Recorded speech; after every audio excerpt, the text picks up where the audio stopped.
Welcome students, welcome to Manabadi videos. Andhra Pradesh EAP CET web options ఈరోజుతో నిన్నటితో కంప్లీట్గా అయిపోయింది.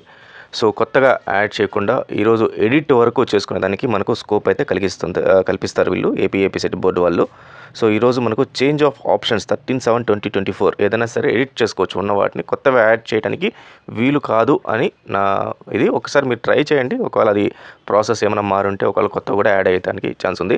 బట్ ఓవరాల్గా అయితే నాకు తెలిసినంత వరకు ఓన్లీ ఎడిట్ వరకే జరుగుతుంది. వన్స్ ఎడిట్ అంతా అయిపోయిన తర్వాత మీకు అలాట్మెంట్ లెటర్ అనేది 16/7/2024 రోజు ఇవ్వడం జరుగుతుంది. సో ఇప్పుడు స్టూడెంట్స్ అందరికీ వాళ్ళ పేరెంట్స్కి ఈ అలాట్మెంట్ అనే ప్రాసెస్ ఏ రకంగా జరుగుతుంది, ఈ ప్రాసెస్లో మనకు స్టేట్ ర్యాంక్ ఇంపార్టెన్స్ ఏంటి, లోకల్ ర్యాంక్ ఇంపార్టెన్స్ ఏంటి, ఈ రెండు కాకుండా ఇంకేమైనా కన్సిడర్ చేస్తారా, దీనికి వాళ్ళు యూస్ చేసే అల్గారిథంని ఏ రకంగా యూస్ చేస్తారు, దాన్ని మనం డీకోడ్ చేయొచ్చా అనేది, వాళ్ళు ఎలా సీట్ అలొకేట్ చేస్తారు మీకు కాలేజ్లో అనేది నేను డీటెయిల్గా వీడియోలో చెప్పడం జరుగుతుంది. సో వీడియోని పూర్తిగా చూడడానికి అయితే ట్రై చేయండి. ఫస్ట్ టైం వచ్చిన వాళ్ళు ఖచ్చితంగా మన ఛానల్ని సబ్స్క్రైబ్ చేసుకొని ఫాలో అవుతుండండి. ఇంట్రెస్టింగ్ వీడియోస్ అన్ని మీకు వస్తూ ఉంటాయి. సో దీని ద్వారా మీ కెరీర్కి చాలా హెల్ప్ అవుతాయి. అపార్ట్ ఫ్రమ్ ది స్కాలర్షిప్స్ గురించి, నెక్స్ట్ క్లాసెస్ గురించి అట్లా మొత్తం కూడా దీన్ని మన వీడియోస్లో కవర్ చేస్తూ ఉంటాము. అలాగే కొన్ని ఇంపార్టెంట్ డాక్యుమెంట్స్ నేను టెలిగ్రామ్ ఛానల్లో పెట్టున్నాను, వాటిని డౌన్లోడ్ చేసుకోండి. లింక్ డిస్క్రిప్షన్లో ఇచ్చాను. ఇలాంటి వీడియోస్ అన్నీ కూడా మీకు తెలియడం కోసం నేను ఒక నోటిఫికేషన్ పుష్ చేస్తున్నాను. దానికి సంబంధించిన మొబైల్ యాప్ కూడా డిస్క్రిప్షన్లో ఉంది. ఆ మొబైల్ యాప్ కూడా ఇన్స్టాల్ చేసుకోండి. ఫైన్ స్టూడెంట్స్, సో అసలు ముందు మనం వీళ్ళు ఈ అల్గోరిథం ఏ రకంగా వర్క్ అవుతుంది, ఎలా సీట్స్ అలొకేట్ చేస్తారో చూద్దాం. ముందుగా మనం చూపించేటప్పుడు ఫస్ట్ థింగ్ వచ్చి ఒక ర్యాంక్ కార్డు గురించి డిస్కస్ చేద్దాము. మీకు ఇచ్చిన EAP set rank card first మనం కన్సిడర్ చేయాలి. సో దీంట్లో మీకు కొన్ని ఇంపార్టెంట్ ఎలిమెంట్స్ ఉంటాయి. దీని గురించి నేను ఇంతకుముందు పాత వీడియోస్లో ఎక్కడ డిస్కస్ చేయలేదు. దీని గురించి చాలామంది అడగడం కూడా జరిగింది. లోకల్ ర్యాంక్ కన్సిడర్ చేస్తారా, తర్వాత స్టేట్ ర్యాంక్ కన్సిడర్ చేస్తారా అనే క్వశ్చన్స్ అడిగారు. సో ఒకసారి మీరు ర్యాంక్ కార్డు ఓపెన్ చేస్తే మీకు 3 ఎలిమెంట్స్ కనబడతాయి. ఫస్ట్ ఎలిమెంట్ వచ్చేసి లోకల్ ర్యాంక్ అనేది, టోటల్ స్టేట్ ర్యాంక్ అనేది కనబడుతుంది అనమాట. ఇక్కడ ఫర్ ఎగ్జాంపుల్ ఇక్కడ చూస్తే 39,220 అనేది ఒక స్టేట్ ర్యాంక్. తర్వాత position based on local area అన్నారు. ఇక్కడ క్లియర్గా గుర్తుంచుకోవాలి, it's a position not rank. So more or less rank and position are same. Position based on local areas 25,563 అన్నారు. And position based on local area plus gender female only వచ్చి 10,903 అన్నారు. ఇక్కడ three things ఉన్నాయి మనకు. First thing వచ్చేసి state rank. ఈ state rank ఏంటంటే కంప్లీట్గా ఈ స్టేట్ మొత్తానికి ఆంధ్రప్రదేశ్ ఏపీ సెట్ అందరిలో వచ్చిన ర్యాంక్ 39,000.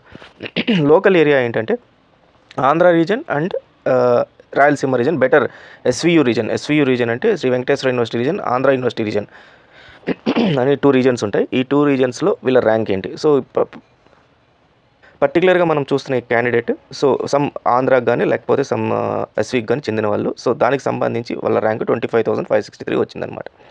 దెన్ ఫైనల్గా categorised rank. So gender female only అని చెప్పి ఇవ్వడం జరిగింది. సో ఇక్కడ local area plus gender female అంటే ఈ జెండర్ ఫీమేల్ అనే ఏదైతే ఉందో ఈ జెండర్ ఫీమేల్ అనేది ఒక కేటగిరీ. అంటే ఈ కేటగిరీ ద్వారా తనకి సీట్ అలొకేట్ చేస్తున్నారు, లేకపోతే ఒక రిజర్వేషన్ అనేది అప్లై అయ్యింది అని అర్థం. సో దాని ప్రకారం తన పొజిషన్ వచ్చి 10,903 అంటే 39,000 తనకి ర్యాంక్ వచ్చినప్పటికీ 10,902 మెంబర్స్ ఒకవేళ ఫీమేల్ కేటగిరీలో పోవాలనుకుంటే తనకి ఈ ర్యాంక్ని కన్సిడర్ చేస్తారు అనేది అక్కడ ఇవ్వడం జరిగింది. ఇప్పుడు ఇదే క్యాండిడేట్కి రేపు కౌన్సిలింగ్లో అటెండ్ అయితే ఏ రకంగా సీట్ అలొకేట్ చేస్తారనేది మనం చూద్దాం. సో ఇక్కడ కన్సిడర్ చేసేటప్పుడు మనకు చూసిన మన క్యాండిడేట్ ఎవరైతే ఉన్నారో ఆ క్యాండిడేట్కి 3 టైప్స్ ఆఫ్ ర్యాంక్స్ ఉన్నాయి. అది మనం చూసాము. స్టేట్ ర్యాంక్ ఉంది. స్టేట్ ర్యాంక్ వచ్చి 35,000 ఉంది.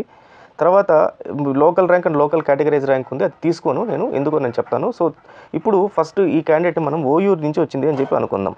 సో ఓయూ నుంచి వచ్చింది కాబట్టి దీనికి ఏ కేటగరైజ్డ్ ర్యాంక్ కానీ లేకపోతే లోకల్ ర్యాంక్ కానీ అప్లై అవ్వదు, తనకి ఓపెన్ కేటగిరీలోనే వస్తుంది. సో ఇప్పుడు తనతో పాటు ఎవరు పార్టిసిపేట్ చేస్తారు, ఎవరు దీంట్లో కాంపిట్ చేస్తారంటే ఎస్సీ వాళ్ళు అందరూ, ST, BC, special category, EWS, female ఎవరైతే ఉన్నారో అందరూ వస్తారు. జనరల్, ఓపెన్ కేటగిరీ అందరూ వస్తారు.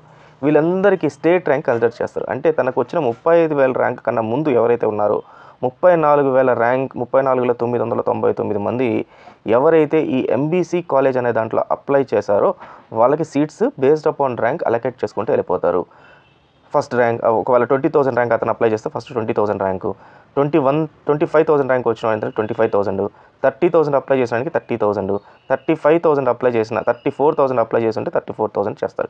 ఇప్పుడు సీట్స్ ఉన్నాయా లేదా చెక్ చేసుకుంటారు. మొత్తం ఎన్ని సీట్లు ఉంటాయి, ఒక గ్రూప్లో మనకు 60 సీట్స్ ఉంటాయి. సిఎస్సి ఒక గ్రూప్లో 60 సీట్స్ ఉంటాయి. ఈ 60 సీట్స్లో అన్ని రిజర్వేషన్ పోన్లు ఓన్లీ 15 సీట్లు మిగులుతాయి ఓపెన్ కేటగిరీలో. మళ్ళీ ఈ ఓపెన్ కేటగిరీలో అందరూ పార్టిసిపేట్ చేయొచ్చు అనమాట. అంటే రిజర్వేషన్ ఉన్న వాళ్ళు నాన్ రిజర్వేషన్ ఉన్న వాళ్ళు అందరూ మెరిట్ బేస్డ్ ప్రకారమే పార్టిసిపేట్ చేయొచ్చు. సో ఇప్పుడు ఈ 35,000 ర్యాంక్ వచ్చేసే వాళ్ళు ఎవరైతే వచ్చిన క్యాండిడేట్ ఎవరైతే ఉన్నారో తనకి ఇప్పుడు ఈ ఓసీలో ఇంకొక సీటు మిగులు ఉంది అంటే అప్పుడు అలొకేట్ చేస్తారు.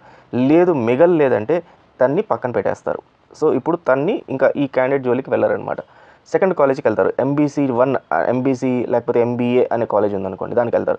దాంట్లో ఇదే క్యాండిడేట్ మళ్ళీ అప్లై చేసి ఉంటే అప్పుడు మళ్ళీ ఇదే ప్రాసెస్లో ఈ మెరిట్ లిస్ట్ ప్రాసెస్లో తనకి ఫస్ట్ సీట్ అనేది అలొకేట్ చేయడం జరుగుతుంది. ఇది నాన్ లోకల్కి సంబంధించి. నౌ లోకల్కి సంబంధించి చూద్దాం. లోకల్ కింద మనం ఇందాక చూసినట్టు అదే క్యాండిడేట్కి 35,000 అనేది మనకు స్టేట్ ర్యాంక్ వచ్చింది అండ్ లోకల్ ర్యాంక్ వచ్చేసరికి 25,000 వచ్చింది అండ్ లోకల్ కేటగరైజ్డ్ ర్యాంక్ వచ్చేసి 10,000 వచ్చింది. ఇప్పుడు ఇదే క్యాండిడేట్ MBC అనే కాలేజ్కి అప్లై చేసింది. సో MBC అనే కాలేజ్కి అప్లై చేసినప్పుడు ఇక్కడ చెక్ చేస్తారు. ఫస్ట్ ఓపెన్ కేటగిరీలో చెక్ చేస్తారు. ఓపెన్ కేటగిరీలో చెక్ చేసినప్పుడు దానికి 35,000 వచ్చింది కాబట్టి 35,000లో సీట్లు ఖాళీ ఉన్నాయా లేదా అని చెక్ చేస్తారు. సో 35,000లో సీటు ఖాళీ లేదు, ఆల్రెడీ ఫిల్ అయిపోయినాయి ఓపెన్ కేటగిరీలో. సో ఇక్కడ ఓపెన్ కేటగిరీలో రాదు. సో నెక్స్ట్ ఏం చేస్తారు, తనకి ఏ కేటగిరీ లోకల్ ర్యాంక్ కాబట్టి లోకల్ ఈ MBC కాలేజ్ ఏ రీజన్లో ఉందని చూస్తారు. సో AU రీజన్లో ఉంది. సో AUలో తను లోకల్ అనమాట.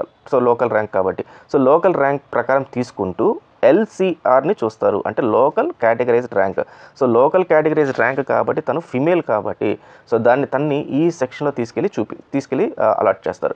ఈ అలాట్ చేసేటప్పుడు తనకి 10,000 ర్యాంక్ వచ్చింది. తనకన్నా ముందు ఎవరైనా సరే వేరే ర్యాంక్ వాళ్ళు ఈ MBC కాలేజ్కి ఎవరైనా అప్లై చేశారా లేదా అని చెక్ చేస్తారు. సో మళ్ళీ ఇక్కడ నుంచి మళ్ళీ ఇందాక చెప్పినట్టు 1,000, 2,000, 3,000 అట్లా ప్రతి ఒక్కటి చెక్ చేసుకుంటుంది. ఆ సిస్టమ్ అల్గోరిథం చెక్ చేసుకుంటుంది. చేసుకొని ఎస్ ఎవరో అప్లై చేస్తున్నారు 3,000 దాకా. సో కాబట్టి ఈ 3,000కి ఫస్ట్ వీళ్ళకి ఇద్దాము. సో 10,000 మళ్ళీ వీళ్ళు అప్లై చేస్తారు. దీనికి ముందు ఏం ర్యాంక్ లేదు కాబట్టి ఇక్కడ ఇద్దాము అని చెప్పి ఇవ్వడం జరుగుతుంది. This is second option. So ఇప్పుడు అర్థమైంది కదా మీకు local categorised rank prominence, local area rank, అలాగే లోకల్ కేటగరైజ్డ్ ర్యాంక్ను కూడా వీళ్ళు కన్సిడర్ చేయడం జరుగుతుంది. ఇప్పుడు లోకల్ కేటగరైజ్డ్ ర్యాంక్ గురించి మనం చూసుకున్నాం. థర్డ్ వచ్చేసి లోకల్ ర్యాంక్ కింద చూద్దాం. సో లోకల్ కేటగరైజ్డ్ ర్యాంక్లో సే ఫర్ ఎగ్జాంపుల్ తనకి 10,000 సీట్లో తనకి ఏదైతే ఈ 10,000 సీట్ వచ్చింది కాబట్టి 10,000లో తను అప్లై చేసినప్పటికీ తనకన్నా ముందు వచ్చిన ర్యాంక్ వాళ్ళందరికీ అప్లై అయిపోయి ఫిమేల్ కేటగిరీ అనే కోటా అనేది ఏదైతే ఉందో ఇది లేదు. సో ఇది లేదు, ప్లస్ OC కోటా అంటే ఓపెన్ కేటగిరీ కోటా లేదు. ఈ రెండు పోయినాయి. ఇప్పుడు తనకున్నది ఓన్లీ లోకల్ ర్యాంక్ అనే ఒక ర్యాంక్ ఉంది. ఇప్పుడు ఈ ర్యాంక్ని ఎలా చూస్తారు అంటే ఇప్పుడు మనం ఇందాక మాట్లాడుకున్నట్టు ఈ OC కేటగిరీ ఫిల్ అయిపోయింది, ఫిమేల్ కేటగిరీ ఫిల్ అయిపోయింది. SC, ST, BC, special EWS వీళ్ళందరికీ కూడా ఫిల్ చేసుకుంటూ వచ్చేస్తారు. సో ఇక్కడ ఫిల్ చేసేటప్పుడు SC కూడా అందరూ సీట్స్ అన్నీ ఫిల్ అయిపోయినాయి. STలో మాత్రం ఒక సీట్ ఉంది, BCలో ఒక సీట్ ఉంది, స్పెషల్ కేటగిరీలో ఫిల్ అయిపోయింది, EWSలో ఫిల్ అయిపోయింది అనుకుందాం. ఇప్పుడు ST, BCలో ఒక్కొక్క సీట్ ఉంది. ఈ ఒక్కొక్క సీట్లో ఎవరు అప్లై చేస్తున్నారో చెక్ చేస్తారు. తనకి లోకల్ ర్యాంక్ వచ్చి 25,000 ర్యాంక్ వచ్చింది. ఇప్పుడు ఈ ST వాళ్ళకి ఎవరైతే ఉంటారో ఈ STలో ఇన్ కేస్ ఒకవేళ ఈ కాలేజ్ని ఎవరు చేయకపోతే ఈ ర్యాంక్ ఓపెన్ ఉంటే ఇదే కాలేజ్లో లాస్ట్ వరకు ఉంటే తనకి తీసుకొచ్చి ఈ కాలేజ్లో అలొకేట్ చేయడం జరుగుతుంది. ఈ కోటా కింద అలొకేట్ చేయడం జరుగుతుంది. అంటే తనకన్నా ముందు 25,000 కన్నా ముందు ఎవరు అప్లై చేయకుండా ఉంటే తర్వాత ఒక్కటే మిగిలి ఉంటే కాలేజ్లో సీటు ఉంటే లాస్ట్లో కౌన్సిలింగ్ అంతా అయిపోయాక అప్పుడు ఇక్కడ అలొకేట్ చేయడం జరుగుతుంది. అంటే ఇక్కడ మనకు ఫస్ట్ ఓపెన్ కేటగిరీ మెరిట్ పైన చూస్తారు, తర్వాత లోకల్ కేటగరైజ్డ్ ర్యాంక్ చూస్తారు సెకండ్, తర్వాత లాస్ట్లో లోకల్ ర్యాంక్ అనేది తీసుకొస్తారనమాట. అంటే ఫస్ట్ ఈ స్టెప్స్ ప్రకారం చేస్తూ వస్తారు. అదేంటి మరి ST వాళ్ళకి సపరేట్ రిజర్వేషన్ ఉంది కదా, వాళ్ళల్లో దీన్ని తీసుకొచ్చి ఎలా పెడతారంటే ఇక్కడ లాస్ట్కి వచ్చినప్పుడు ఆ కాలేజ్ సీట్స్ అనేది ఫిల్ అయిపోవాలి. 60కి 60 సీట్లు ఫిల్ అవ్వాలి. ఫిల్ కాకపోతే ఆ కాలేజ్కి లాస్ అవుతుంది. గవర్నమెంట్ వాళ్ళంతా ఇన్ఫ్రాస్ట్రక్చర్ అంతా డెవలప్ చేసుకునేది కాబట్టి ఆ కాలేజ్కి లాస్ కాకుండా ఉండటం కోసం ఇంకెవరు ST వాళ్ళు రాలేదు, ఇంకెవరు స్పెషల్ కేటగిరీ వాళ్ళు రాలేదు కాబట్టి BC కేటగిరీ వాళ్ళు రాలేదు కాబట్టి వీళ్ళకి ఈ అమ్మాయికి తీసుకెళ్ళి ST కేటగిరీలోనే సీట్ అలొకేట్ చేయడం జరుగుతుంది. BC ఇంకా స్టిల్ ఓపెన్ ఉంటుంది. ఇంకా ఓపెన్ ఉండి ఇంకెవరు అప్లై చేయలేదు ఈ కాలేజ్, అప్పుడు ఈ కాలేజ్ని సెకండ్ కౌన్సిలింగ్కి పంపిస్తారు. సో సెకండ్ కౌన్సిలింగ్కి వెళ్ళినప్పుడు ఈ కాలేజ్లో సీట్స్ మిగిలిన కాలేజ్ ఇంకెవరైనా అప్లై చేస్తే అప్పుడు సెకండ్ కౌన్సిలింగ్ అలొకేట్ అవుతుంది. ఈ రకంగా మొత్తం ఎంటైర్ ప్రాసెస్ ఆఫ్ కౌన్సిలింగ్ అనేది జరగడం జరుగుతుంది.